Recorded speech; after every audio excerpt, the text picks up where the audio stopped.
As he stood in front of his prisoner, the so-called King of the Jews, Pilate had much on his mind.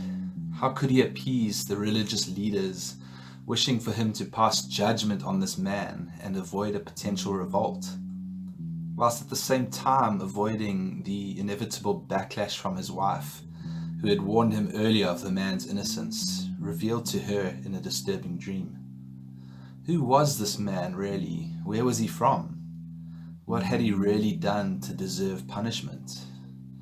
What have you done? You claim to be a king? Why do you answer me in riddles? Stop avoiding the question. What's truth? You claim that your purpose is to testify to the truth? What is truth? Pilate grunted as he walked away dismissively. Still, in his mind, the man was innocent. When questioned about his kingship, his response to Pontius Pilate was not what the Roman governor really wanted or expected to hear. His prisoner appeared to speak in riddles, and often it seemed avoided the questions.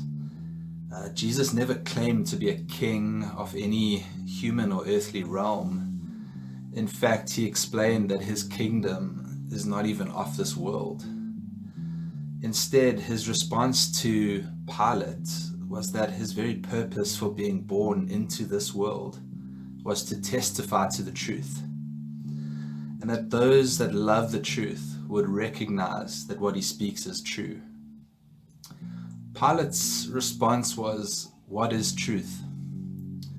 In fact, quite ironically in a way, Jesus had already answered this very question earlier on when he addressed his students in claiming, "I am the way, the truth, and the life."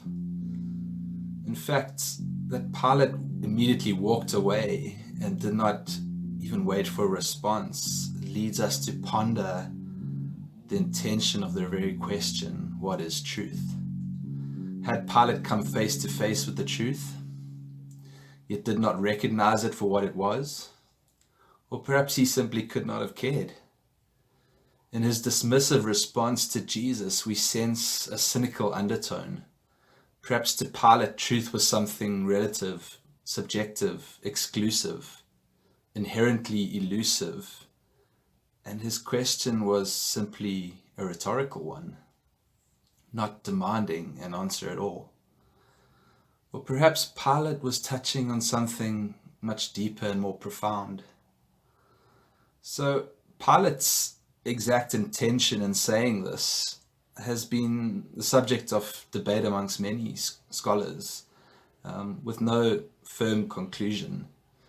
His statement could have been made in jest, alluding to the trial of Jesus as a mockery, or he may have actually intended to reflect on the philosophical position that truth is inherently difficult to ascertain.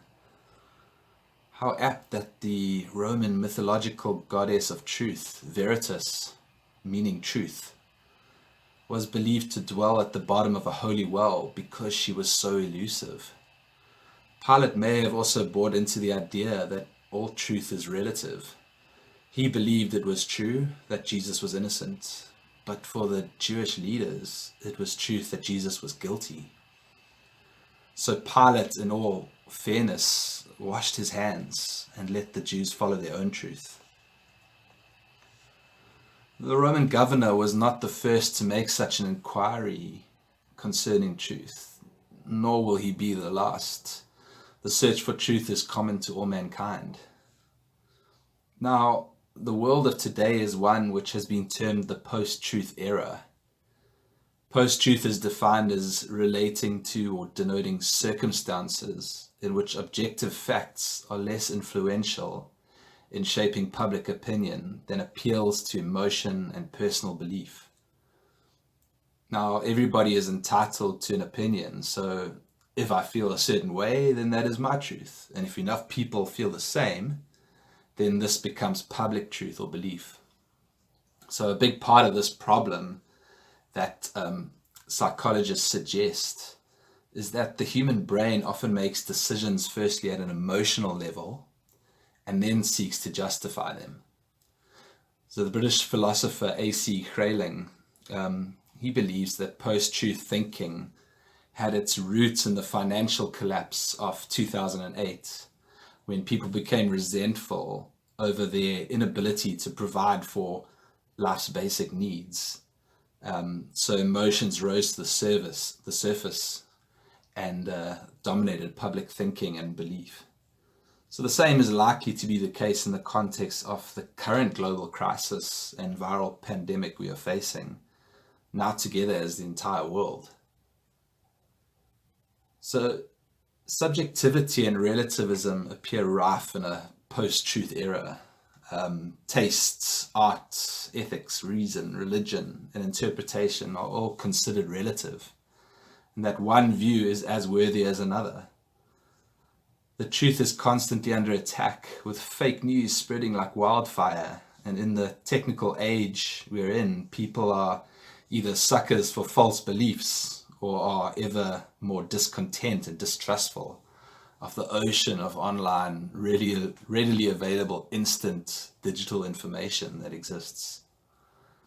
The Russian chess grandmaster Garry Kasparov wrote, "The point of modern propaganda isn't only to misinform or push an agenda, it is to exhaust our critical thinking, to annihilate truth." Daniel Levitin is the author of A Field Guide to Lies and Statistics, and he writes that in the last 5 years we've created more information than in all of human history before this. Furthermore, with social media applications, more people feel empowered by being able to push their individual views. But you know what they say about opinions? Opinions are like armpits. Everyone has them, and often they stink.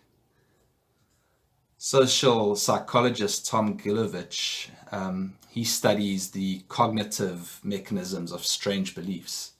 And he states that if we want to believe something, we firstly ask, can I believe it? And we only need a single piece of evidence, he says, no matter its provenance, so we can stop thinking, because now we have permission to believe what we want. And sometimes, I suppose, truth can be inconvenient to us. It often conflicts with ourselves, our selfish desires. But does that make it untrue? So when confronted with the uncomfortable or unwanted, inconvenient information that we don't want to believe, we ask, must I believe? And then we look for a justifiable reason to reject that argument or fact. So again, Gilovich says that it only takes a single piece of data to refute that truth and unlock the handcuffs of must. Now, in the first chapter of the book of Romans, the Apostle Paul describes a world that worships the creature rather than the creator, where the wise exchange the magnificence and truth of the created God for images copied from the natural world. Timothy declares, "For the time is coming when people will not endure sound teaching, but having itching ears, they will accumulate for themselves teachers to suit their own passions, and will turn away from listening to the truth and wander off into myths." So in a post-truth era where feelings and opinions eclipse moral absolutes, in a world of half-truths, distorted truths, and myths, claims and counterclaims, where do we look to find truth? Is truth subjective or relative? Can there ever be an objective truth? Does any of this really even matter, you may say? Has truth become irrelevant? To mirror Pilate's statement again, what even is truth? So the Bible expresses information that it alleges is conveyed by God, being the Word of God, an infallible being who will not deceive us. However, through the centuries, there's been misinterpretation of the Bible, misapplication and hypocrisy on the part of many so-called believers. The Bible has been discredited as a source of truth for those who are skeptical of its worth. When one thinks of cult leaders claiming divine direction while openly disobeying biblical instruction, and others using the Bible to condone slavery and all sorts of evils. Even in progressive Christianity as a post-liberal movement, this is not innocent of distorting the truth in some interesting ways. So progressive Christianity seeks to reform the faith via the insights of postmodernism and a reclaiming of the truth beyond the verifiable historicity and factuality of the passages in the Bible by affirming the truths within the stories that may not have actually happened. For some, do we worship the idea of God, but not the true God himself?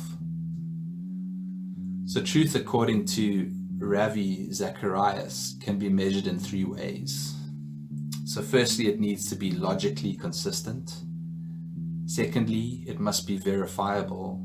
And thirdly, it has to be relevant. So the fact is that the Bible actually does offer its own truth and effectiveness test. The psalmist, for example, writes, and he urges his listeners to taste and see that the Lord is good. Blessed is the man who trusts in him. So the basic process outlined here is to try, to test, then to measure, and then to see. So it's classic empiricism actually, but it does also require a form of trust, similar to that of a young child who accepts that it would be a bad idea to put his hand in the fire. Often an effective way to determine what the truth is to first differentiate it from a lie. So for an example, for me, if I want to go and do a vegetation assessment and find out what plants in a forest are natural or native to that area and what are alien or exotic plants that have come in from outside, it kind of didn't make sense for me to learn all of the different plants and trees and everything up front. But if I understood what the aliens were, then I could distinguish those from the true native or indigenous plant species. So in differentiating the truth from the lies, what are these lies? Well, firstly, the original lie sold to Eve and Adam, I suppose, that they could know all things and in doing so be like God, or even more, become their own gods. That didn't work out for them so well. You can read Genesis to find out. What are other falsities that we are sold? That there is no greater purpose for us. That when we die, it's simply like switching off a computer. That all life just happened to come together by the random chance intermingling of space dust and the mutating of single-celled organisms. That fish, through a process of trial and error, discovered how to adapt their gills into lungs so that they could breathe oxygen on land. That in order to experience joy, we need to absolve ourselves from pain and chase after temporary fleeting pleasures. That simply paying your taxes is enough. That there is no plan but chaos, or that the world simply centers around you. That the Bible is a hocus-pocus fairy tale written by bearded lunatics. That the church just wants your money. That a loving God would never allow Hitler to have happened. Or that Jesus Christ was just a man. The problem is that when you begin reasoning from faulty or false assumptions, you cannot possibly reach true conclusions. So what are some of these faulty or false assumptions? Well, for starters, that it's possible for human beings to transcend to godliness through our own efforts. That man can save himself. That money can buy happiness. That there's a 1 in 50 billion chance of 2 subatomic particles colliding in just the right way to create life. That the oxygen in the atmosphere just happens to be, by random coincidence, the right mix to sustain life.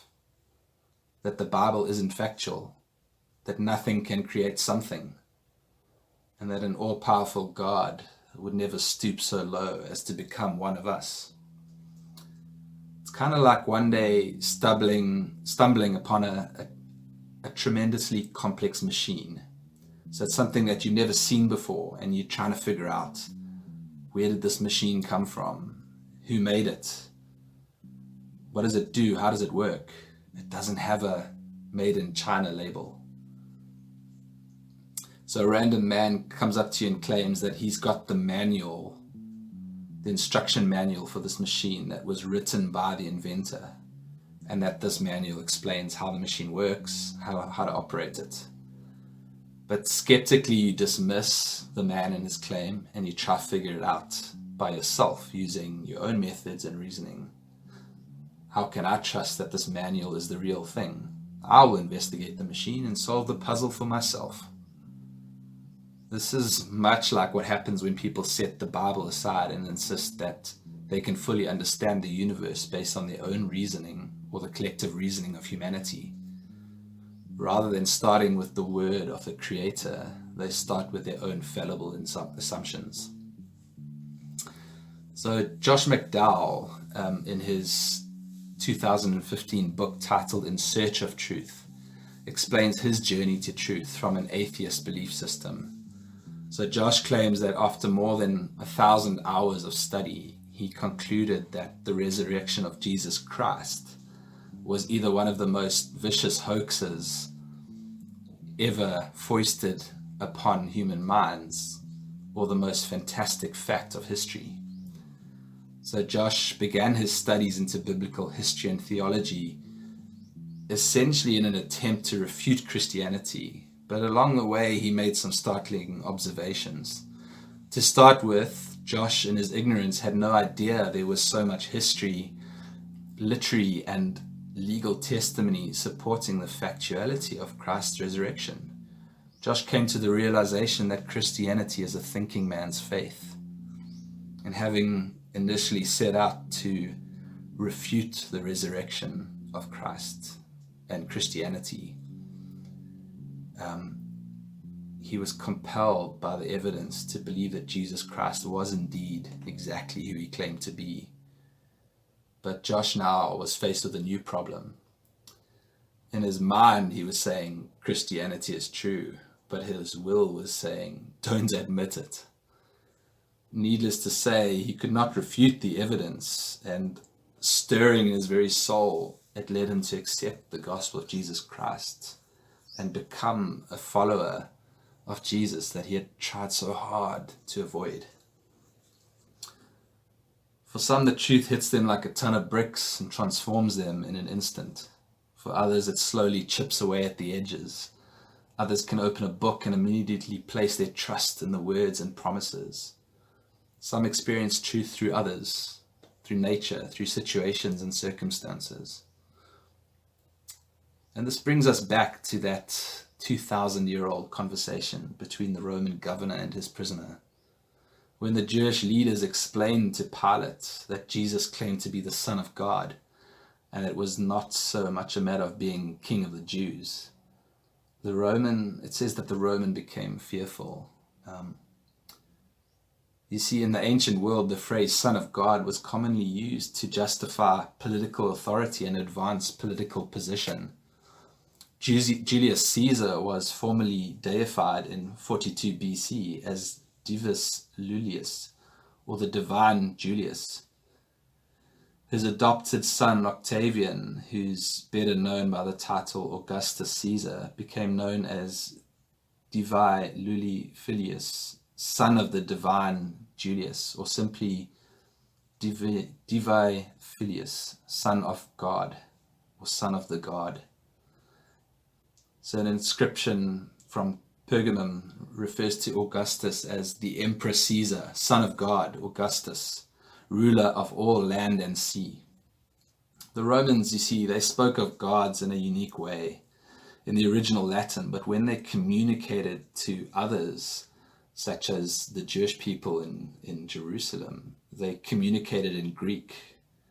And in Greek, the word for God, theos, could be used interchangeably for both the divine and human gods or emperors. So in this context, the title Messiah or Christ, Son of God, could easily have been considered to apply to a political office. And the Jewish leaders' suggestion that Jesus claimed the title Son of God was probably seen by Pilate as threatening the political authority of the Roman Emperor Caesar. But this was a misrepresentation of the truth, as Jesus had already explained to Pilate that his kingdom is not of this world. Jesus was claiming quite literally to be the actual Son of the living God. Pilate had kind of missed the point. So Paul wrote to the Romans telling them not to be conformed to this world. Part of that means not buying into a system of belief that says absolute truth is a myth. So Jesus warned that humanity would not find fulfillment in the innumerable and unworkable political and social reforms of this world. He provided a way to the only source of truth. The result of this truth, when fully grasped by an open mind, won't just be our pursuit of truth or veritas. The way illuminated by Jesus leads to an understanding of our ultimate spiritual potential. As John writes, "But when he, the Spirit of truth, comes, he will guide you into all truth. He will not speak on his own. He will speak only what he hears, and he will tell you what is yet to come." Isaiah states that everyone who has eyes will be able to see the truth, and everyone who has ears will be able to hear it. In the parable of the seed and the sower, Jesus explained to his students, his disciples afterwards, after he had addressed the crowd, that the spiritual message underlying the parable of the sower is simply about hearing the truth.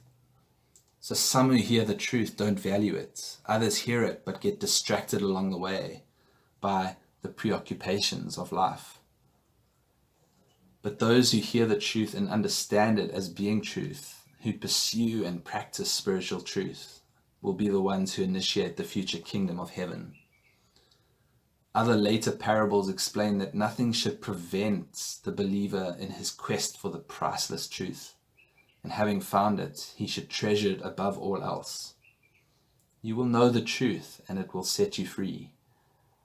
You see, Jesus is the truth. And how do we know the truth? Well, we have to get really, really close and know Jesus. Jesus, the man, the Son, the resurrected King, the first and the last. In concluding, the world we live in teaches that truth is what we make it, that good and bad are relative, that there are no absolutes, only equally valid opinions. But the Bible teaches that truth is God's word, that good and bad are defined by Him, and that there are eternal and unchangeable absolutes and uninfluenced by opinions. So I encourage you to make the reading and digesting of God's word a priority in your life. Wrestle with the text. Don't settle until that one true thing becomes a part of your very being. So to answer the question on the relevance of truth today, I'm not going to avoid the question, but tackle it in a slightly different way. I suppose similar to the way that Jesus answered a question through a series of further questions, kind of stimulating thought rather than just giving the answer away. So without truth, how do we make the distinction between right and wrong? Without truth, what foundation would there be for human rights and liberty? Would the integrity of our democracies be at risk? Would our individualities be undermined? Without truth, how could curiosity exist? And how else would we find meaning in life? So, truth ultimately belongs to everyone. It's our heritage and our right to seek and defend it. But you see, for truth to matter to you, you need to pursue it and put in the work. It It's no one else's responsibility. Perhaps the ancient biblical text is still as relevant today as it was thousands of years ago, but I can't really convince you of that. You need to look for yourself. But don't just read it. Wrestle with the text. Ask questions. Take it and chew on it. Digest it. Experience it.